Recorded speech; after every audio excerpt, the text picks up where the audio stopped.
Dito po sa Marcos chapter 5 verse 1 hanggang 20, ipinakita ni Jesus na ang kanyang yung kapangyarihan na kaya niyang iligtas ang isang lalaki na matagal nang sinasapian ng mga demonyo dito sa lupain ng Geraseno.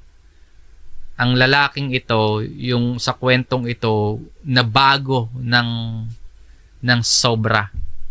Mula sa kadiliman patungo sa liwanag ng pananampalataya. Ganun yung transformation ng lalaki. Mula sa wala nang halaga na buhay, mula sa wala nang direksyon na buhay, nagkaroon ng purpose yung lalaki. Naging patotoo yung buhay niya sa kabutihan at awa ng Panginoon. Nagpahayag siya ng mga ginawa ni Jesus para sa kanya. Nagpatotoo